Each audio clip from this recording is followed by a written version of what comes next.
My name is Ifraah Samatar. I welcome to all the people who do not know me. Lovely, lovely to see you and to virtually meet you. I am an alumni regional ambassador for the Holocaust Educational Trust, and I'm also very lucky to be the chair of the Shacklewell Labour Branch.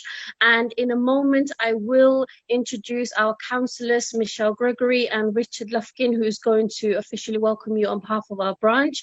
We're going to have opening remarks from our dear Rabbi Herschel Gluck OBE, who is the president of Shomrim, and he's going to just give us few words of wisdom to just kickstart us off.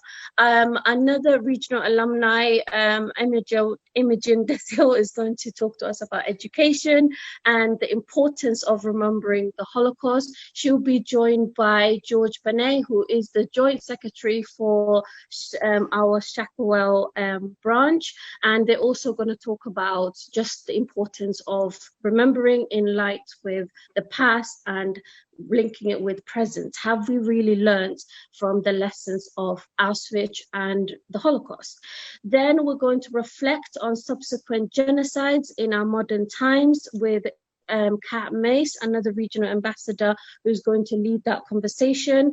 And finally, we're going to have the candlelight ceremony with Kat and Amanda, who is going to hopefully do that by 8 p.m. if the time comes.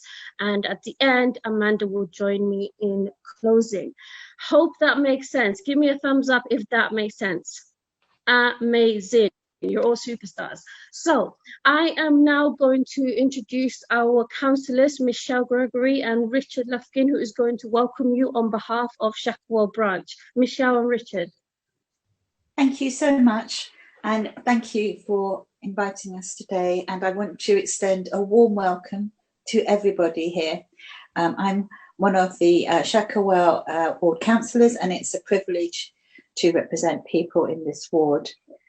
So I'm really looking forward to this special moment, and I thank you so much. And it's important that we mark these occasions and what happened, and we don't forget. So I'm looking forward to lighting the candle later. Thank you.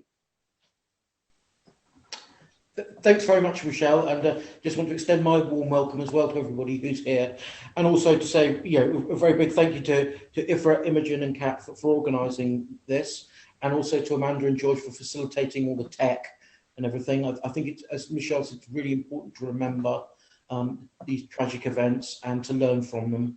And I'm very pleased that we're marking this occasion here in Shacklewell. Thanks very much for coming.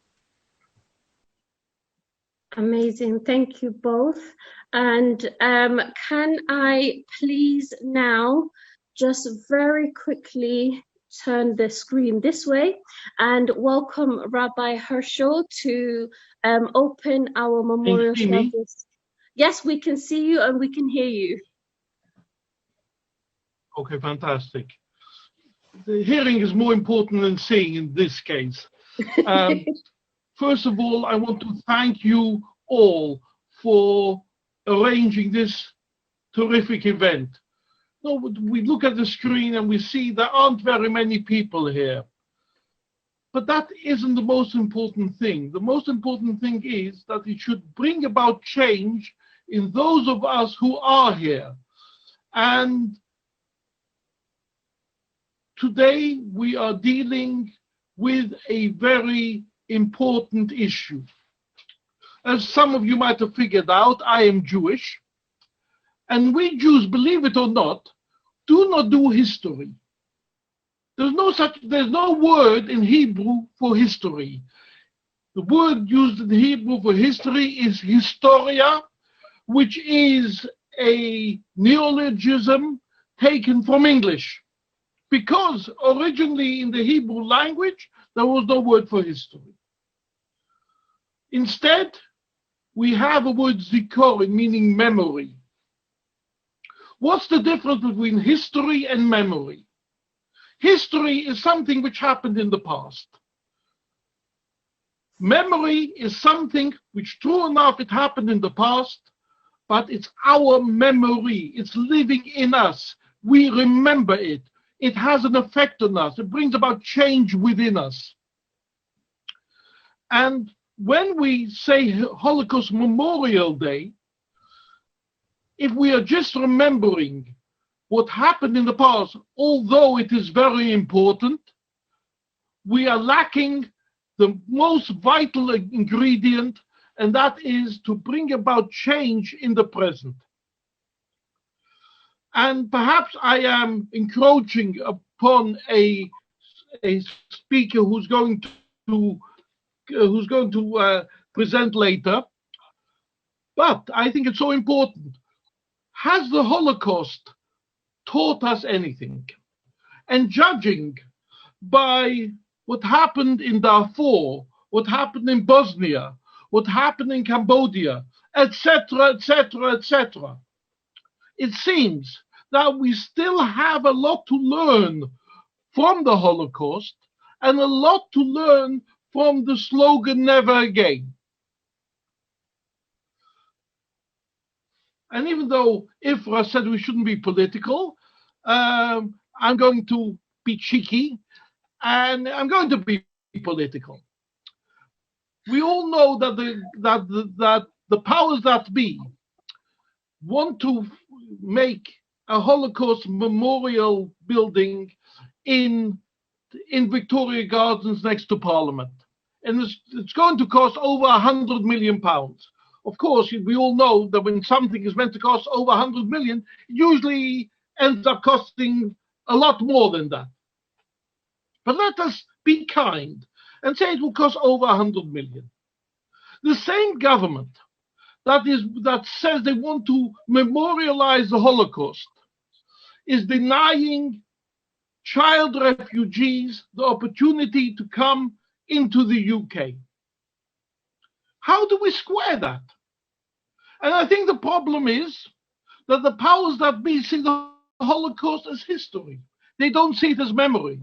Because if they would see it as memory, they wouldn't be able to refuse entry to refugee children. Because the Holocaust reminds us that we have to have a more proactive attitude to refugees, that we have to build a kinder world, we have to build a more caring world, we have to build a world where it's not every person for themselves, but there's compassion, there's care, there's concern about the other. Because the Holocaust teaches us when these factors are missing, when there's no care, when there's no concern, when there's no compassion, then millions of us die. And therefore, Holocaust Memorial Day has to teach us that we have to bring about change in society. And it's very apt that this evening's event is called the Shacklewell Memorial Day, because some of you might be aware that Shacklewell was for many decades a very important Jewish neighborhood. And many refugees who came from Europe were settled in Dalston in Shacklewell. And that's why there were so many synagogues in this area. On the other hand, some of you might be aware that Oswald Mosley and his black shirts marched from Ridley Road down towards Stamford Hill. And this wasn't in 1939. This was in the late 1940s, after the war, after the Holocaust. Seems that some people are rather dim and don't learn the lessons from the past. So therefore, I think Shacklewell has a special place in Holocaust Memorial to remind us that we have to bring about positive energies in creating a better world. Everything in the world has two sides, has a positive side and has a negative side. And it's our choice if we focus on the positive or otherwise. It's lovely to see this evening all of us here focusing on the positive, focusing on what the Holocaust can teach us, how it can inspire us, how it can give us the energy and the push to create a better world for ourselves and for everyone. Thank you very much. Thank you so much. Thank you, Rabbi Herschel. Always, since the very beginning, when we had our first street memorial outside that church, I don't know if you can remember, you've always been a supporter of our community memorial, and I'm always grateful for your words and your wisdom and for your support when you join us for the community memorial. We support one another. That's how society should be. Of course. Thank you so much for being with us. Thank you. Thank you. And I don't know about you, but as the rabbi was talking, I wrote down a few key words that stood out to me. And the most important for me was the Holocaust should not be seen as history. It should be seen as a memory. And a memory that we keep going, and a memory that we keep alive, and a memory that should not have been forgotten.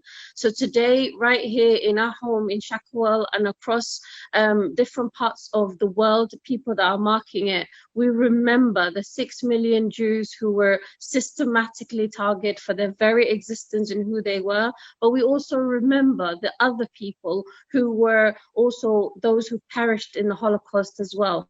That is the importance of why we gather today in, as the rabbi said, a smaller group as we are here, or as grander, bigger groups that are gathering all over the country. The message is for us to pause for a minute, to be together, to remember, and to share what we can.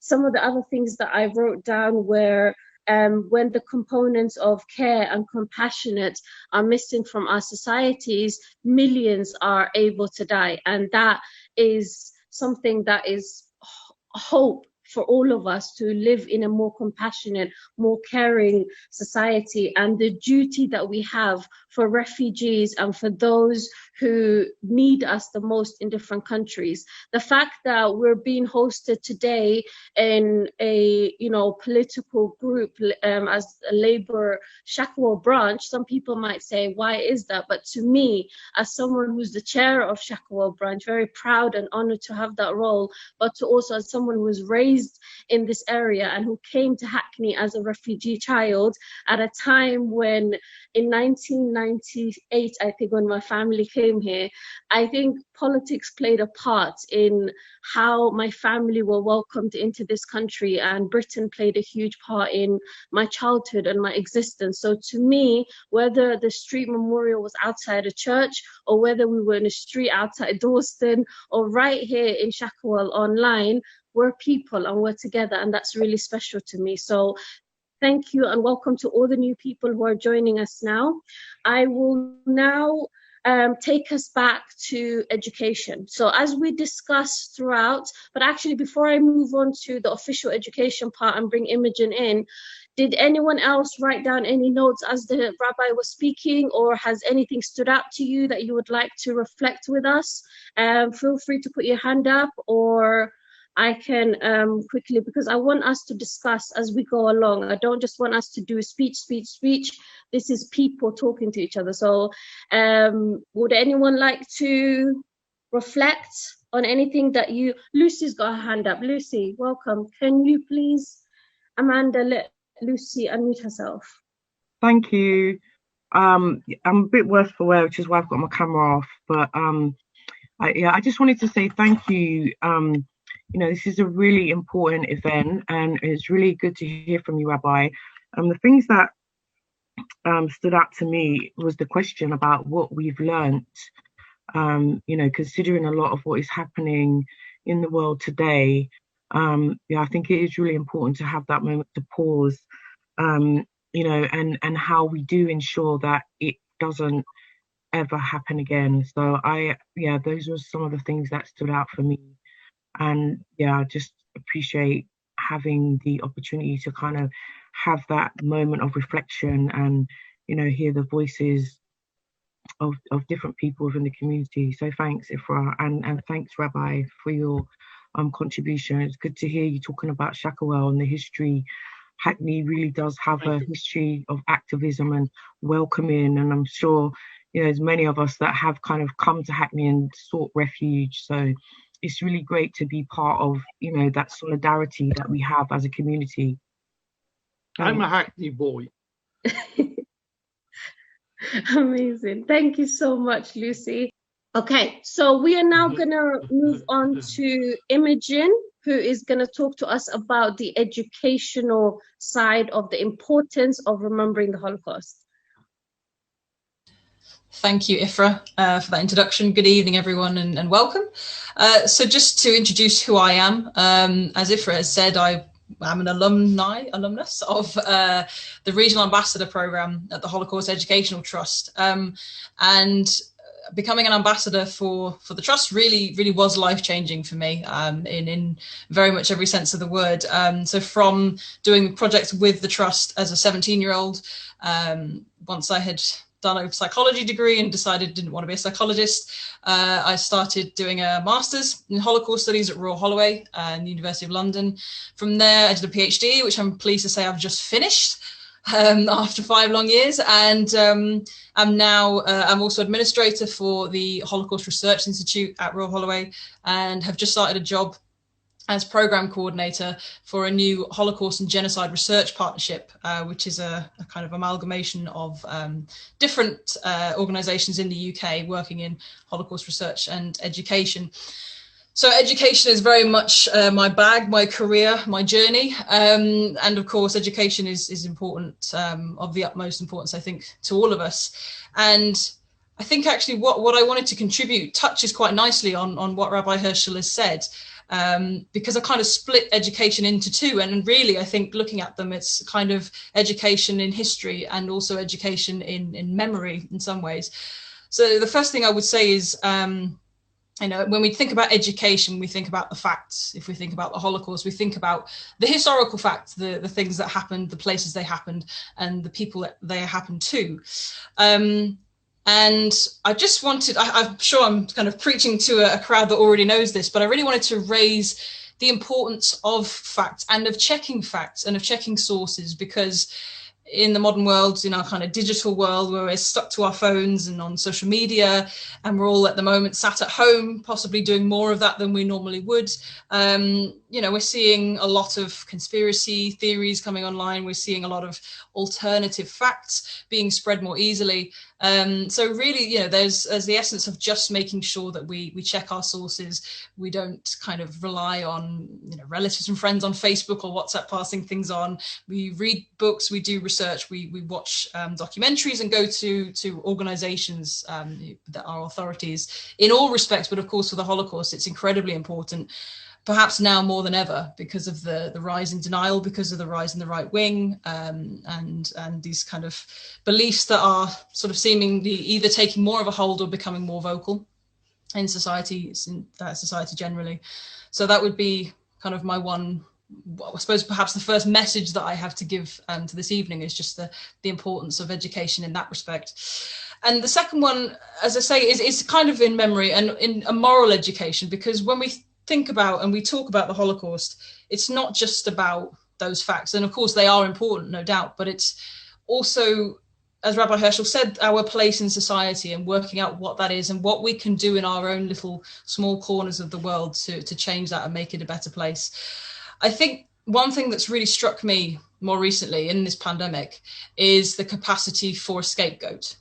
So I don't want to make too many comparisons between now and kind of Nazism, because obviously it's a very different kind of threat. But it struck me in 1933, when Hitler came to power. In the years before that, then there was a real emphasis on finding a scapegoat, something or someone that was to blame for Germany's problems, for losing the First World War, for economic decline, for massive unemployment.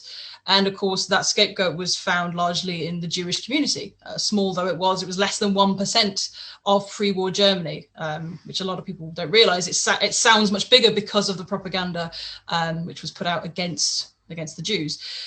And we find ourselves in a similarly difficult time, massive unemployment. We're all having to stay at home. People feel that their kind of freedoms and liberties to some degree have been restricted.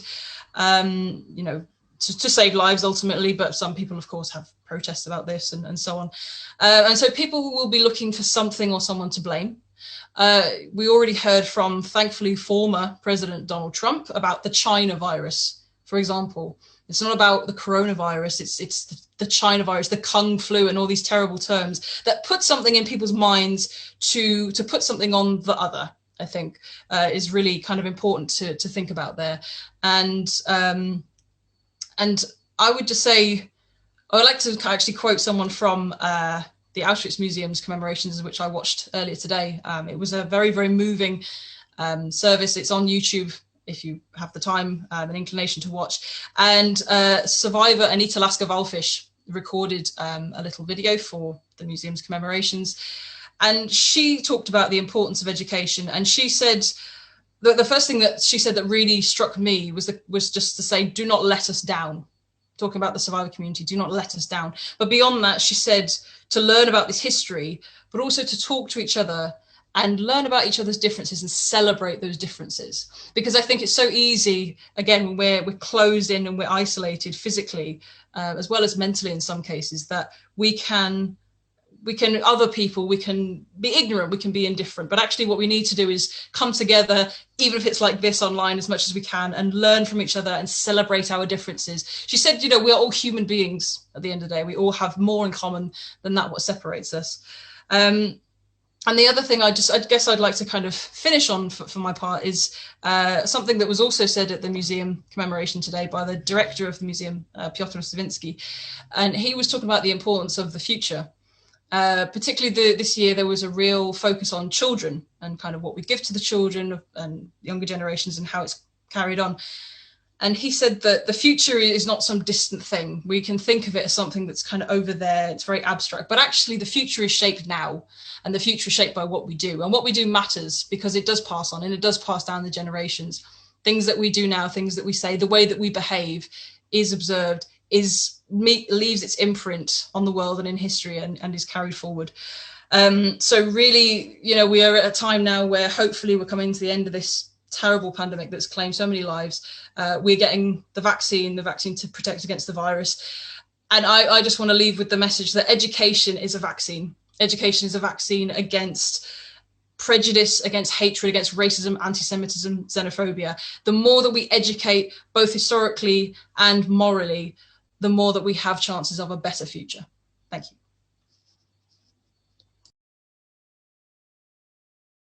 Wow, Imogen, I ran out of page. I just wrote so much. I just kept writing and writing and writing and writing. That was amazing. Thank you so much.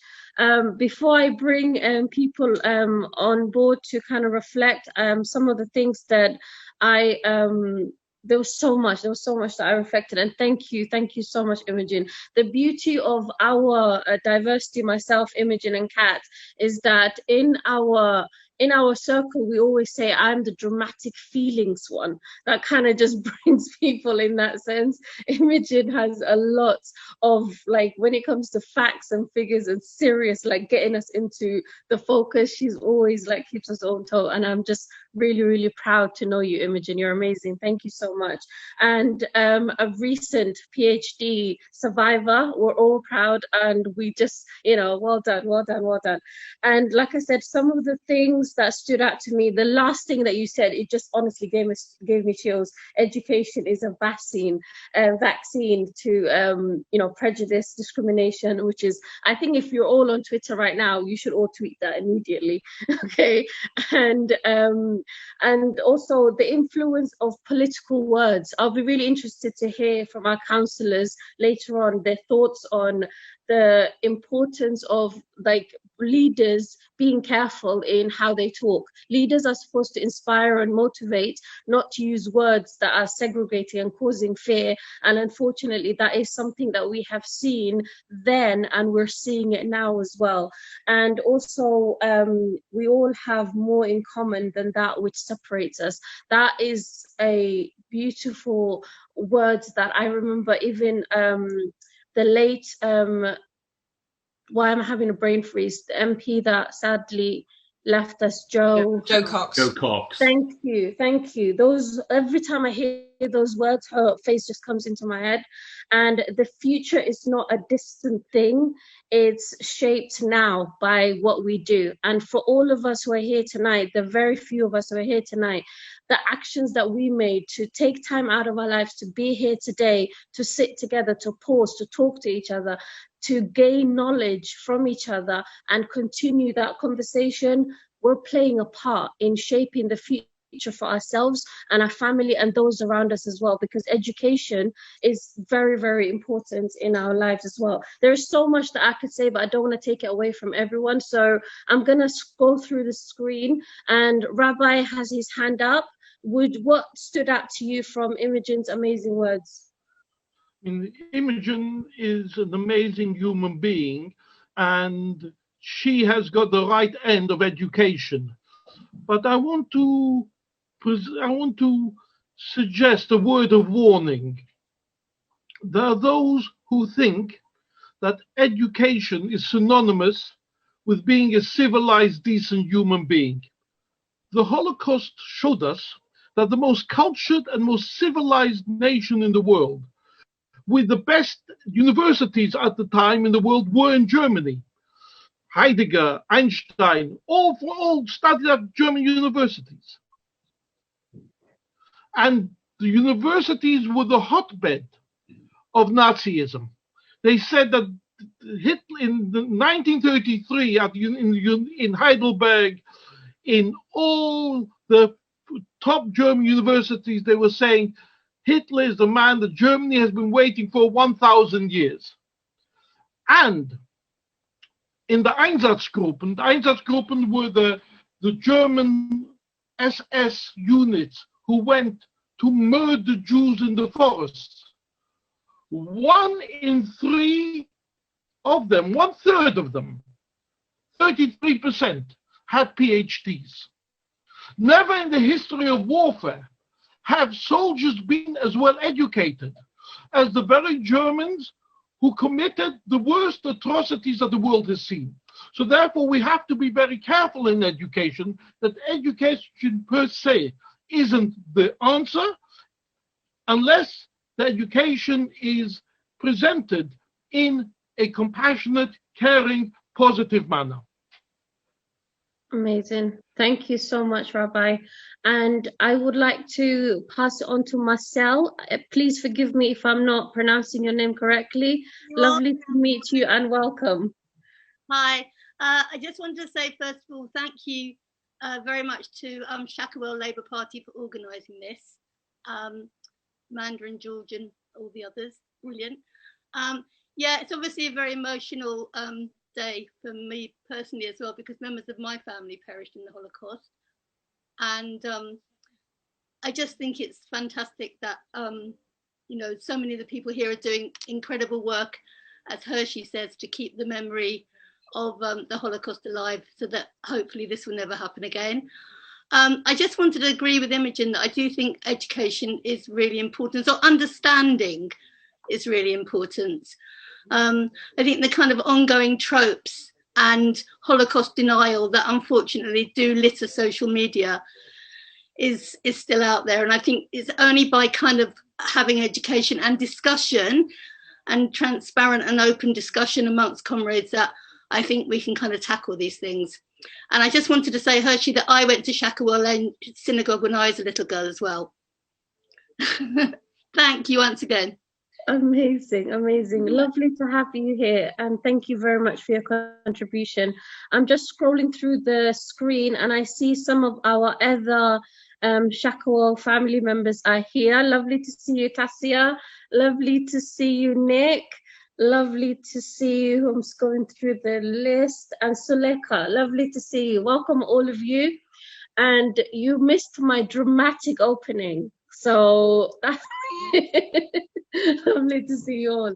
I would like to now bring on George to talk to us about kind of, we went back to the past, George, and we spoke about Nazism and the Holocaust then, but where are we now in history in terms of the kind of rhetorics and the things that are happening in our society, in particular what we witnessed in the States a while back as well? We would love to have your thoughts on some of these things. Welcome, George.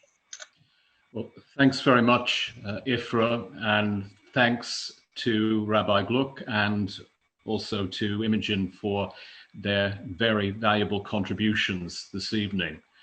It's obviously imperative that we continue to commemorate all the victims of the Nazi Holocaust, the 6 million or more Jews exterminated in the concentration camps, the Roma and Sinti people who were killed in their tens and tens of thousands, many people classified as disabled who were killed precisely because they were disabled. And of course, as well, the elimination of so many socialists, communists, and trade union activists by Hitler's regime and its satellites in occupied territories. I do want to talk about history, and in particular in the United States context of recent years, and I'll end with a few comments on contemporary Britain. I'm sure many people will recognize the quote I'm about to read out. It comes from George Orwell's dystopian novel 1984, which was inspired by the Stalinist Soviet Union, but really characterizes aspects of all sorts of extreme totalitarian regimes. Orwell wrote, "Who controls the past controls the future. Who controls the present controls the past." And I think that sentence sums up the importance of the battle over history. And one aspect of the last 4 or so nightmarish years in the United States has been a contest over history. And ironically, I think it's particularly appropriate for me today, the 27th of January, to be talking about this because my mentor in Boston in the late 1970s, early 1980s, Howard Zinn, died on this day, the 27th of January in 2010. And Howard, some of you may recognize the name as the author of the People's History of the United States. Even in death, more than a decade on, is the object of attack from the far right, including Donald J. Trump in the United States. Towards the end of his 4-year term, Trump announced the establishment of the 1776 Commission. And as I'm sure everyone on this call knows, 1776 was the start of the American War of Independence and the signing of the so-called Declaration of Independence. The 1776 Commission was tasked specifically with developing a so-called patriotic curriculum.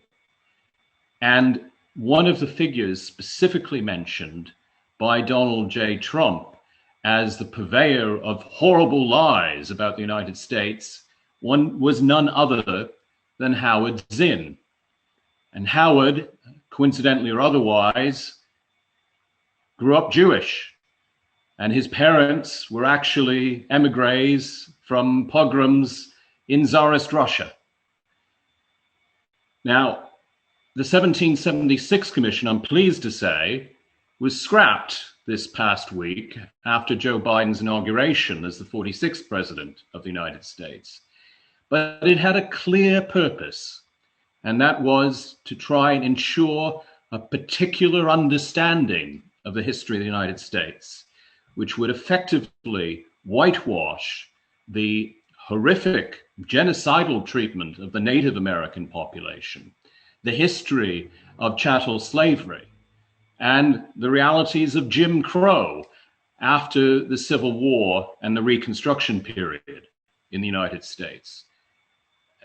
You know, a sanitized, whitewashed history that would also ignore the realities of the struggles of American workers for improved pay, conditions, union rights, of women for the vote, and of course of so many African Americans to win the franchise right through the 1960s. Now, for the moment, that 1776 Commission is a dead letter.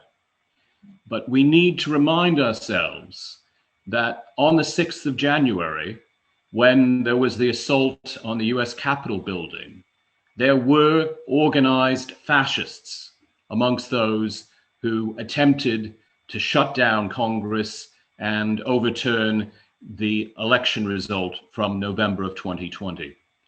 And one of those subsequently arrested was actually wearing a Camp Auschwitz t-shirt. And we should also remind ourselves that during the so-called Unite the Right weekend in Charlottesville, Virginia, which was ostensibly about defending Confederate war statues in this small university city in the state of Virginia, there was a march on the Friday night which left me shocked. It was young, white, evidently quite well-dressed and fed American men with torches chanting, "Jews will not replace us." The next day, there was a young anti-fascist demonstrator who was actually run over by one of the far right and fatally injured. And we know, I'm sure, what Donald J. Trump's reaction was in the subsequent days to the events in Charlottesville in the summer of 2017. And whilst there is not an economic crisis yet comparable to the Great Depression of the late 1920s and 30s, and while there is not perhaps any need for an extreme authoritarian regime of big business, it is certainly the case that the last 4 years have brought to the surface the continued reality of extreme right-wing, racist, and indeed anti-Semitic elements in the United States, some of which, I'm sad to report, are very heavily armed. But in that context, it is all the more important that there be education about the Holocaust of the 1940s, and that there is a concerted effort to actually understand fully the history of American society and European societies, including Britain's. And I'll finish on this point. Some of you may have seen last week that the Secretary of State for the Environment and Local Government, Robert Jenrick, went on about baying mobs attacking statues of venerated Britons. And in particular, he referred to the impromptu removal of the statue of the slave trader Edward Colston in Bristol in June of last year. Now, those statues are representations of one element of history. They're also a veneration of individuals who made immense fortunes from the crudest, most vile exploitation of fellow human beings. And we as a society should have every right, indeed a responsibility, to question the continued presence of such statues in places with no explanation of how those individuals came to amass their fortunes. And I'm very pleased that here in Hackney, our council has taken a stand, particularly with regards to the statue at the Jeffrey Museum of Sir Robert Jeffrey, who originally endowed the almshouses, which now, of course, are the home for the Museum of the Home, having previously, of course, been called the Jeffrey Museum. I think it is extremely important that all of us reflect on lessons of history and actually struggle against those attempts to misappropriate and distort and whitewash history, whether it's on the other side of the Atlantic in my native United States or here in Britain. Thanks very much for the opportunity to contribute to this evening's event. Thank you, George. Like Imogen, you made me write so much. I just kept scrolling as I wrote down. So thank you so much. That was amazing. when I was in school, I was that eager student who always just put my hand up for all the answers, and I took away from a lot of students. And now that I reflect on it, I start to feel guilty a bit. So before I share all of the notes that I wrote down, can I just quickly bring back Imogen to let us know your thoughts on some of the things that followed up from what you said that George has just shared with us? Yeah, I mean, actually, to come back to what George and Rabbi Herschel said before he had to go, in terms of education, it is really easy, I think, to be very positive and just say we can just change the world if we do this. And I think, Rabbi Herschel was saying the most educated minds were the ones who committed genocide. There's an amazing book called Life and Fate by Vasily Grossman, who was himself a Russian Jew, and it's about 900 pages, but it's absolutely incredible. It's a novel set kind of around Stalingrad, but it touches on the Holocaust, and his mother was killed in the Holocaust, and he has a chapter on it's a fictional discussion of the people who had to work out how to construct a gas chamber and a crematoria, what dimensions it needed to be, how much Zyklon B will we need, how many people will need to be in the room at that time and how long will it take to process, and it's absolutely correct. People who had degrees and PhDs were responsible for working out the industrialized mass murder that we saw in the Holocaust, and I think there's in this country, I think, much as Donald Trump has kind of shown issues in American society and kind of divisions, there's a lot of that going on here. I think, we talk about Brexit a lot, but I think Brexit is a divisive issue. Obviously, people didn't just vote on kind of immigration rules, which I think kind of gets lost. Sometimes people try and simplify it that way. But I think that was a part of it. And this whole movement that's kind of sprung up from there about kind of taking Britain back for ourselves, and, the whole Britain First movement and kind of more extremist groups here that aren't as vocal, but they exist, and we should acknowledge that. So education isn't necessarily a cure-all, but it's something that we need to be able to sometimes sit down and challenge assumptions and just kind of find some way to heal. I think is the main thing here. A lot of it is about healing. A lot of it is about communities that don't feel they have a voice or see things that they don't understand, or people that arrive in this country or America or whichever country, as I say, they don't have that connection with that group. So it's about finding a way that we can all come together and have an understanding, build an understanding with each other. That is what I would add to that. Amazing. Thank you so much. I'm just going to scroll through the screen. I'm just going to ask a few people to come on board, and it doesn't have to be a lot of reflection. Just let us know that you're if you just picked up anything, not just from the last speech, but throughout. Tassia, how are you? Good to see you. And let us know if you've picked up anything that stood out to you from what's been said so far.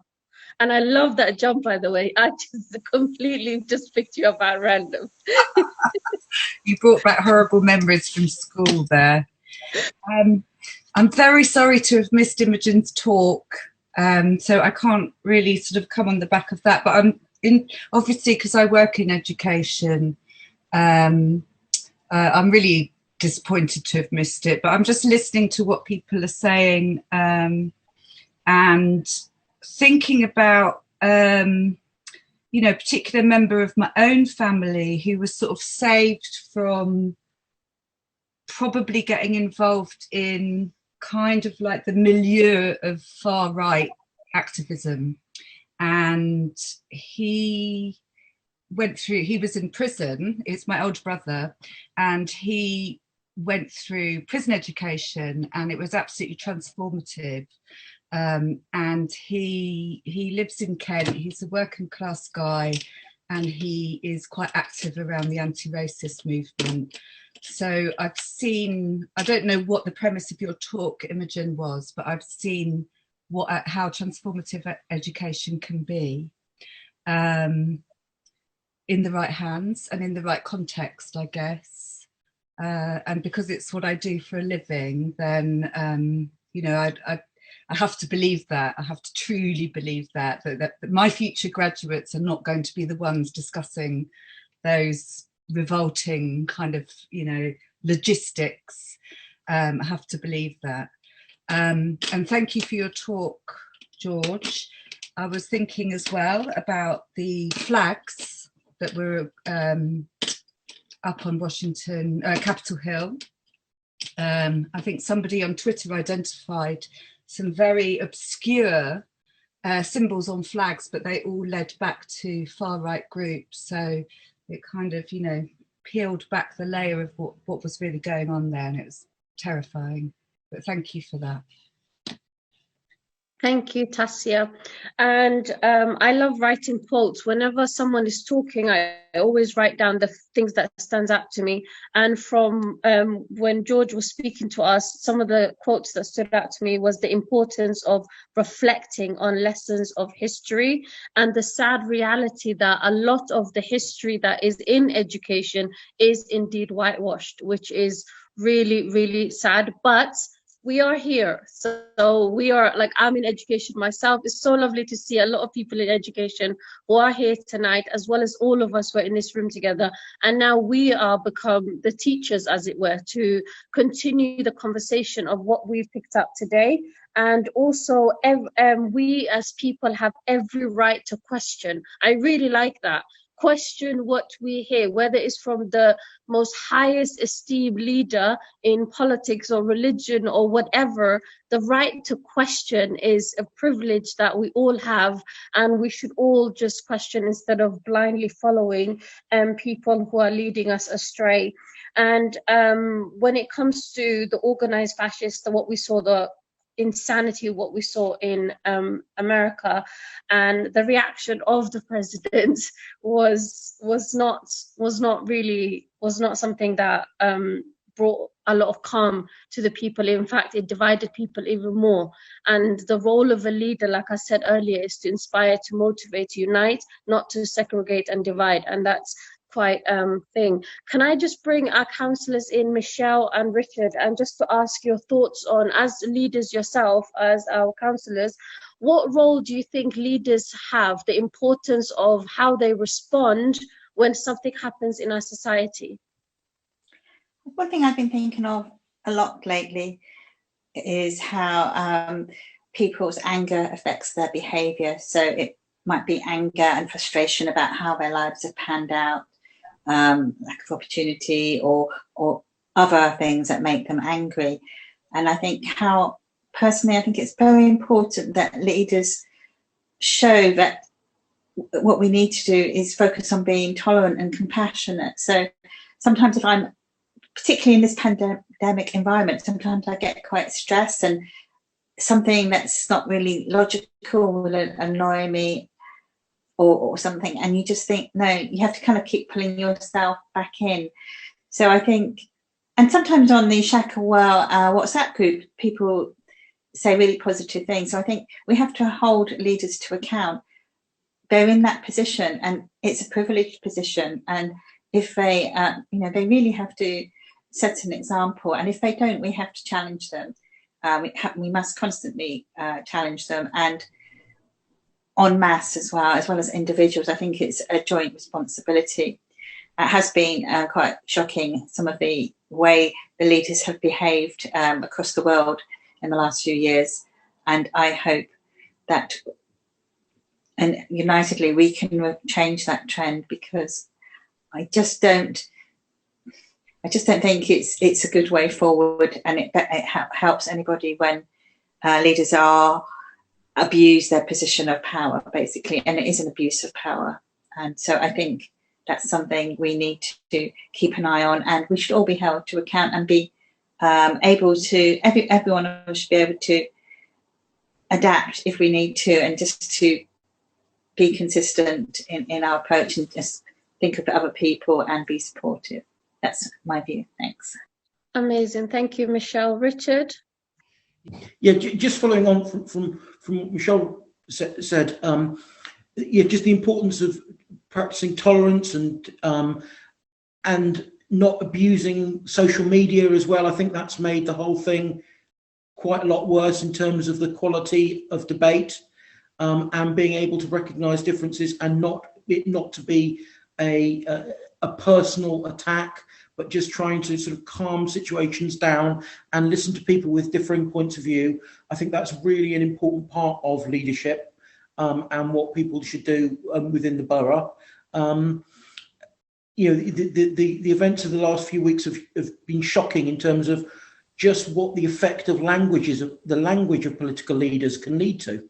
I mean, we've seen that in the United States, where people just give a nod and a wink and then just encourage that kind of mob behaviour, which is just shocking. I mean, that's, I suppose, one of the lessons of the Holocaust to me, and the events of the recent week. It's that political leadership should not be about inflaming divisions and trying to find scapegoats and trying to divide people. It's about trying to bring people together. And okay, there are going to be disagreements, but they've got to be done in a kind of civilized way.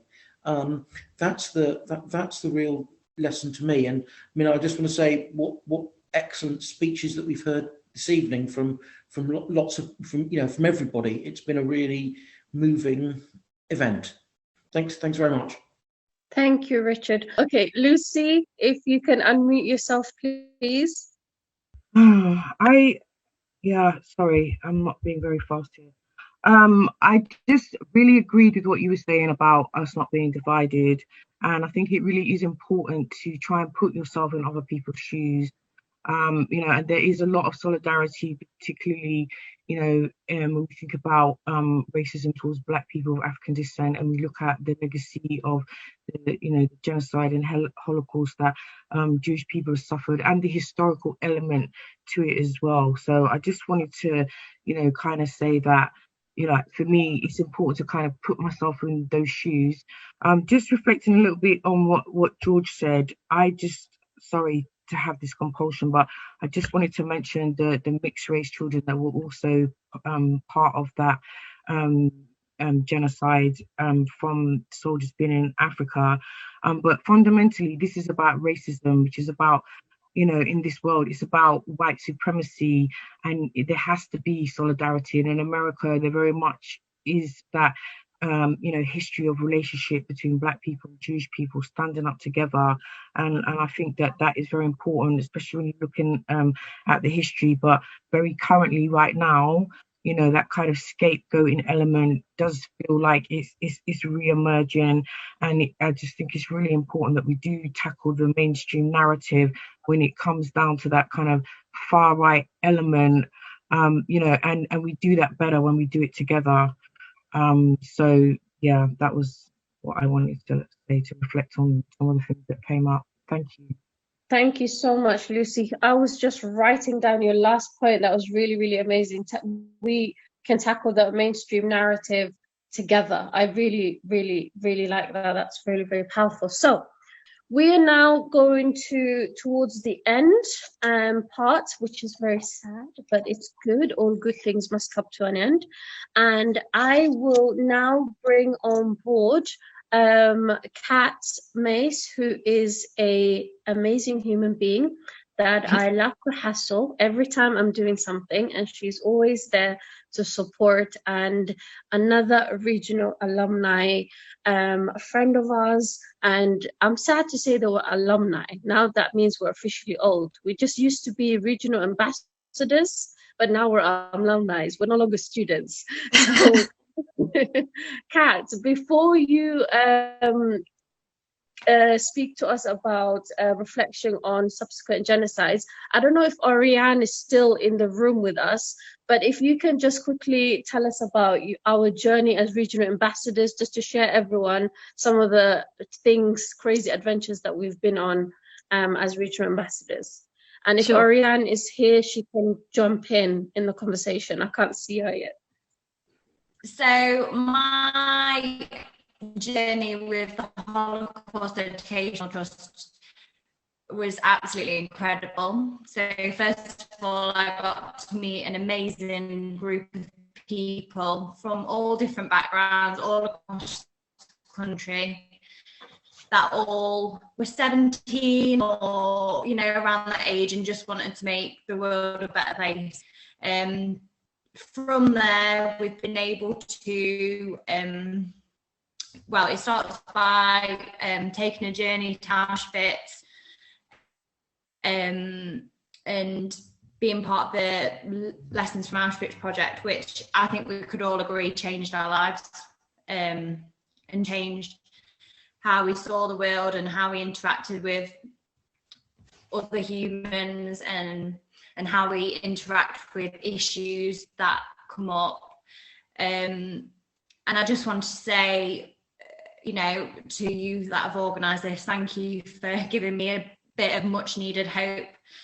The world's been quite a dark place the last couple of years, and everything, I've been nodding all the way through, even though I've not had a video on, because everything you've said, all of you, has just been really inspiring and giving me that much needed hope on this Holocaust Memorial Day. So hopefully we can move forward. As Lucy said, we do things better together. So hopefully we can move forward and create a better future. Thank you, Oriane. And I'm so happy that you braved through your connection. So it's lovely to hear your voice. You're amazing, and so happy to have you here with us.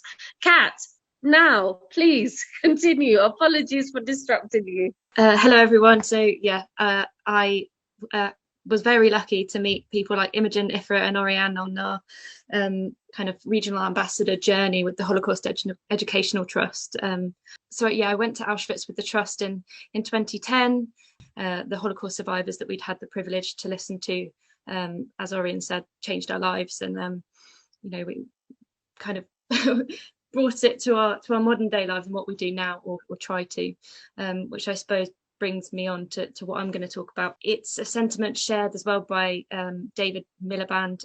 I was at a talk that he did a couple of days ago for Holocaust Memorial Day, in which he described us as that transitional generation between Holocaust survivors, people who are the living memory of what happened, and people who were their witnesses. So we heard from Holocaust survivors, and in turn we are now their witnesses. So we are lucky to be part of that transitional generation, and with that comes responsibility. So whilst we're here today and it's Holocaust Memorial Day, of course we remember the millions of victims of Nazi persecution, each individuals with their own lives, their own unique story, families, dreams. It's also important that we take the time to remember subsequent genocides. And on this day in particular, when we talk of the Holocaust, we often hear a promise of never again. But never again has happened time and time again. Darfur, the Rohingya in Myanmar, Rwanda, Bosnia, and right now the Uyghurs in Xinjiang, China, under the Chinese Communist Party. And right now the Uyghurs, a people in East Turkestan, the majority of whom are Muslim, are suffering under the Chinese Communist Party. There are an estimated 1.5 million people being held in concentration camps. There have been reports of rape of women being forcibly sterilized so that they cannot bear children. People are beaten, and all the while these camps are described as re-education camps. And those outside of the concentration camps are under extraordinarily heavy surveillance. Their every move is monitored, and they can be arrested for such things as having a beard, wishing their family a happy Eid, for wearing a veil, or for having what the Chinese Communist Party deemed too many children. And I've met family members here in the UK who say that their cousins and their uncles have been imprisoned for 10 years and they hadn't known because there are no means of communication. Another primary concern is that the Uyghur community are enslaved. They are being forced to work in factories and on farms to make products that end up on shelves in our shops. And so the supply chains, inevitably, of some of our biggest fashion brands are benefiting from the forced labour of these people. And the companies we buy from are profiting from it. So obviously hearing things like this, it's very easy to feel hopeless. But I think if Holocaust survivors has taught me anything, then there is always something that you can do. And the theme of this year's Holocaust Memorial Day reminds us that each of us can be the light in the darkness. How? I guess there's a lot of different things we can do. The amendment to the trade bill that is to be voted on in 5 days' time is the first thing. We would like to get that through. What that amendment does is essentially allow the UK court to determine genocide, and where it does determine that a country or trade partner for the UK is committing genocide, it will then refer that to Parliament, and Parliament will have to then decide whether or not they trade with a country that is committing genocide or not, which is a really important step for the UK. The international courts at the moment aren't able to determine genocide in the way that they usually would. So our domestic courts are the only way to allow that to be possible. I mean, you can always email your local MP. The other thing we can do is going back to those fashion brands I mentioned. So this is just a list. It's not an exhaustive list. So these are some of the fashion brands that have been implicated in benefiting from the forced labour of the Uyghur people. And again, it's quite an overwhelming list, I think, looking at something like that. But you'll notice in the top left-hand corner, there is a cross over Marks and Spencer. And that is because since I made this in the last couple of months, Marks and Spencer have committed to investigating their supply chains and taking all of the necessary steps that have been suggested to them to ensure that they're not benefiting from Uyghur forced labour. So the other ones on those lists, it's up to us to give them a nudge and let them know that we as consumers demand that they take those necessary steps. I'm a footballer, so I want to be able to go to Nike and buy a pair of trainers and know that I'm not complicit in genocide. And I think that's the very least we can expect from the fashion brands that we buy from. So that's the other thing. And the third thing is there's a protest on the 6th of every month, COVID allowing, outside the Chinese embassy in Portland Place. All are welcome to always come and show their support for the Uyghurs. And genocide is a very big thing to fight against. There are also lots of ways that each of us can make a difference in our own communities. Going back to what David Miliband said, he was talking about remembering the Holocaust and ensuring that those lessons that we learned, challenging anti-Semitism at the forefront of that, but also in our modern world, challenging Islamophobia, supporting BLM, and not because it's politically correct, but because it is right. And I'm sure that everyone here can tell us about a time when they've experienced prejudice or discrimination. And I don't know if there's anything you want to say on that point before I kind of wrap up and bring us towards that kind of reflective moment.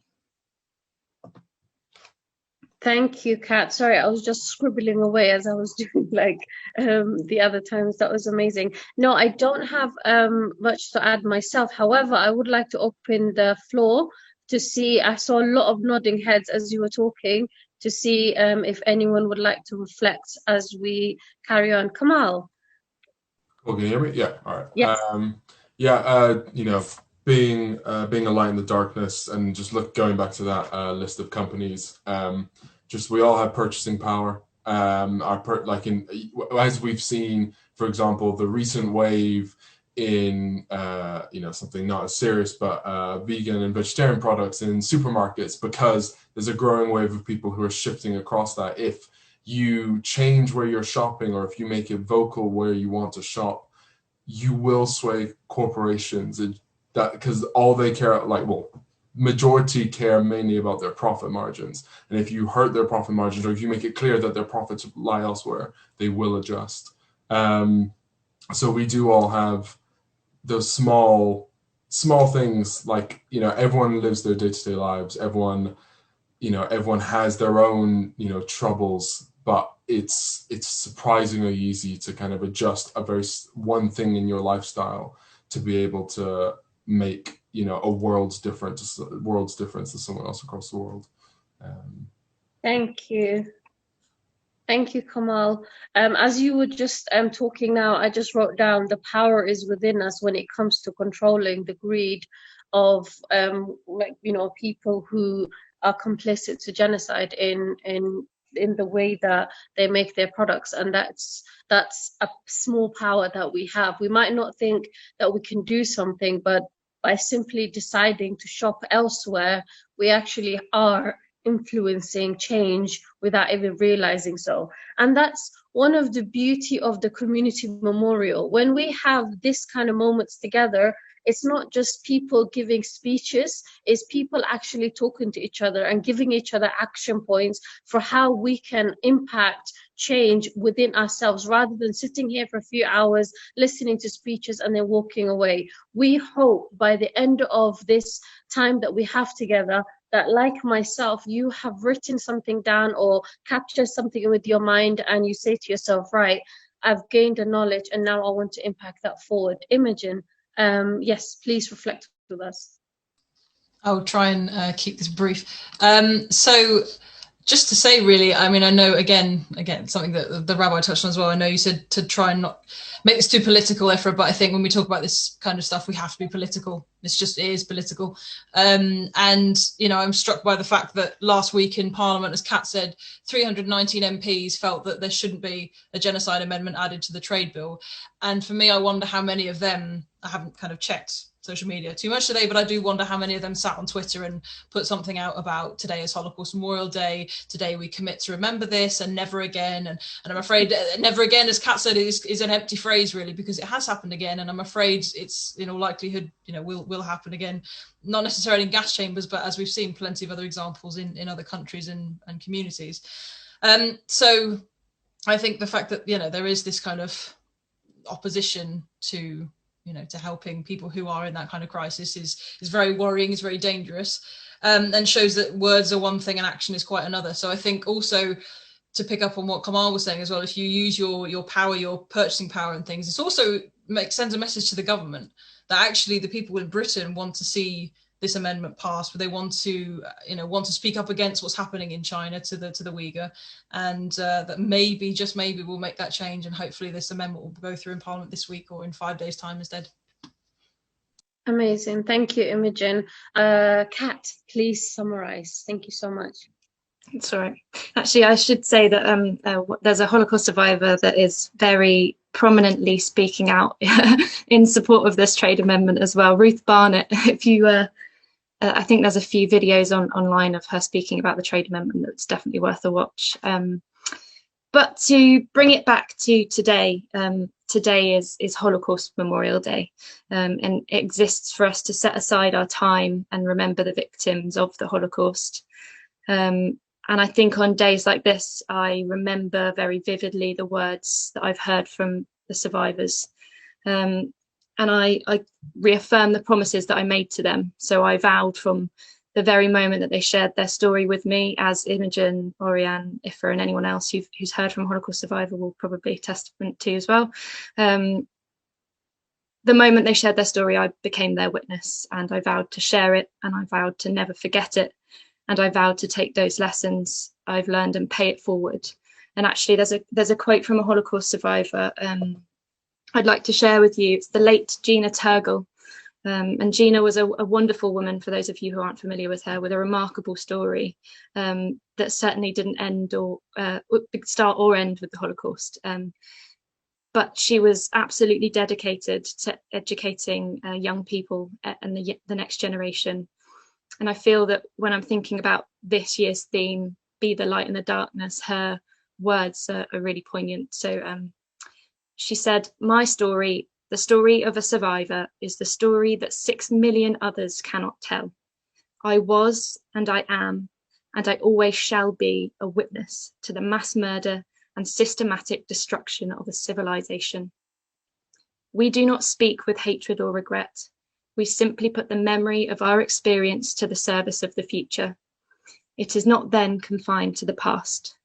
It is there to serve as a record and as an example for the generations of today and tomorrow. We will continue to do our little bit for as long as we can, secure in the knowledge that they will continue to light a candle long after us." And our pledge, my pledge to that is, so we will continue to light a candle. And And as I can see Lucy's doing already in her living room, I would just like us all to take a moment to reflect in silence on the things that we've heard tonight.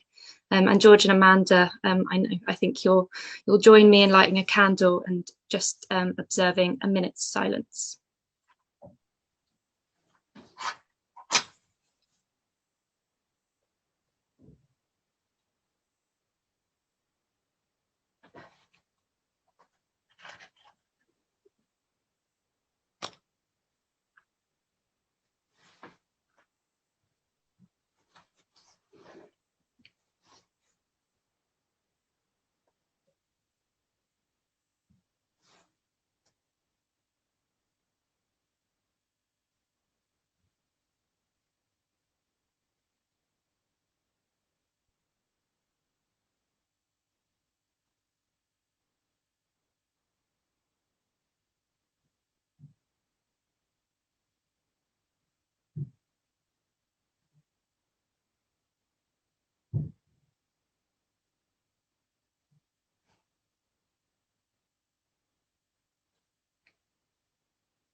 Thank you, everyone. I'll hand back over to Ifraah. Thank you very, very much. Right, okay. We are coming to the very end parts now. Thank you so much for your patience. Please be careful with the candles that are in your house. Make sure they're placed in a place that's, not going to cause a fire hazard. And we are I'm just going to quickly invite you all to reflect on Kat's amazing words that she just shared with us before we conclude. So I'm either going to do a teacher style pick, or if anyone would like to put their hands up and reflect on some of the things that stood out to you that you would like to add to it, if that's possible. Just gonna go through. Marcel, we haven't heard from you for a while. What stood out to you from some of the things that Kat said? Well, just in as much as that, there are still so many ongoing examples of genocides that are still going on, and that we need to be incredibly aware of. And it's events like this which bring people together to kind of raise our consciousness and make us aware of how we need to be vigilant all the time. And as people said earlier on, I do think the theme is that we have much more in common than anything else. And yeah, thanks, as I said, once again for organising this. It's been really, really good. Amazing, thank you so much. I'm just going to go through the screen.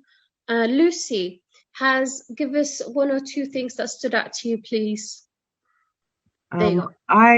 I actually took a screenshot of the companies. I'm a little bit blind, so I wanted to just make the page larger so I could look at all of the different companies, and also within my capacity as a teacher, especially in citizenship, raise awareness around the things that Kat was talking about. Even the suggestion of writing to the MP, I think that's a really good idea. When you hear Dominic Raab talking about the genocide, but then you've still got a parliament that isn't willing to just, go ahead and support that is really shocking.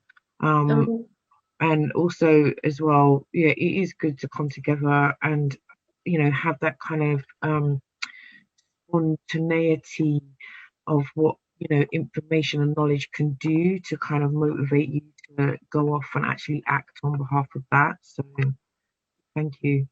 Thank you. And I will, if it's okay with Kat, if she can send myself the photo, I will be able to share with those who are on my contacts that are not there will completely share, and we will also put it on social media as well, so people can feel free to share that.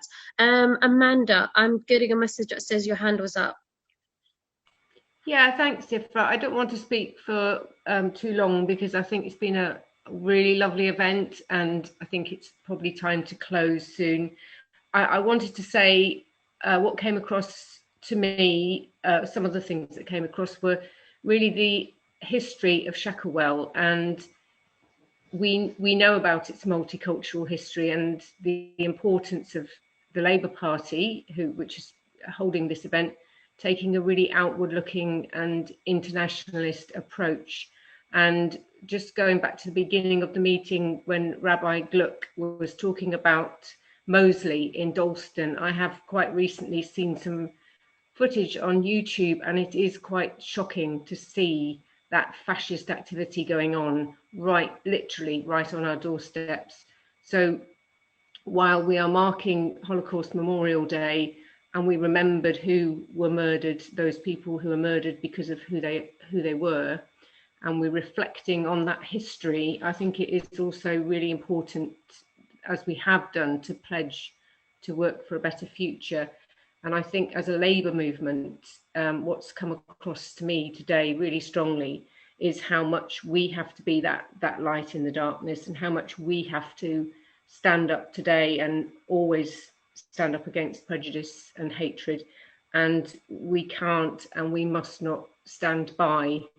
And education, which is a theme that's come up so much this evening, is so important in making sure that we have the knowledge and the understanding. And the second really important thing is solidarity, which I think this evening has been a very good example of, that we come together, that we share our views and our knowledge, and that we act together in the future to make sure that, you know, we protect ourselves and others in our community. Amazing. Thank you. I also wanted to just point out that I had a very small part in organising this, and that Ifraah and the ambassadors, or the alumni as they now are the ones who really brought this together. And thank you to them and to our councillors for helping and supporting them in doing that. So you thank play you, a Ifraah. very We're important proud of you role as by our branch hosting the chair. main page.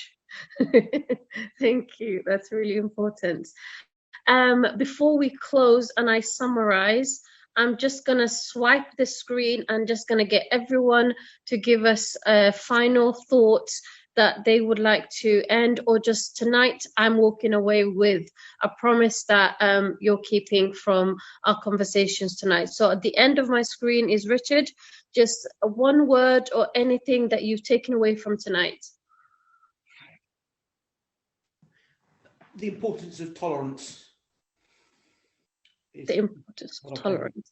Yeah, I love that. Thank you. Marcel, you're next on my screen. We have more in common than divides us. Beautiful. Kamal? That we all have more power than we believe that we do. Amazing. Tassia? I think solidarity might cover it. Yeah, beautiful. I like that. And we also have a very own matcha of one of our Shacklewell family members who joined us towards the end. Amazing to see you, matcha. If you can just summarize something that you've taken away from the conversation that you heard.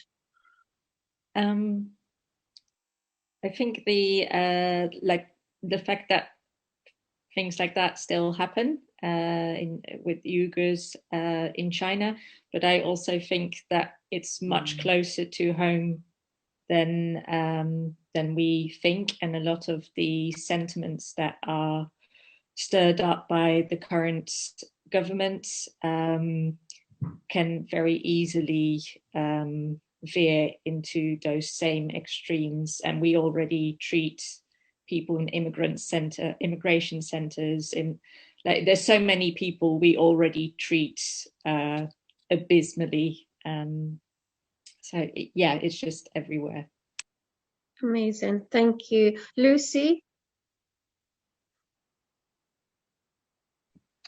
I was going to say solidarity, but then that one went. I've been thinking about the power of purchasing, but then I just figured racism is wrong and we have to fight it together. Beautiful. I love that. And Oriane? So, just listening to you all, it reminded me of one of the quotes that I learned during my Holocaust education journey. So, a quote from the Talmud is, "One who saves a single soul saves the world entire." And that just points to the individual actions that will make change the world. Amazing. Thank you. Thank you, Oriane. Imogen? I would just add one sentiment. Words without actions have very little meaning. Beautiful.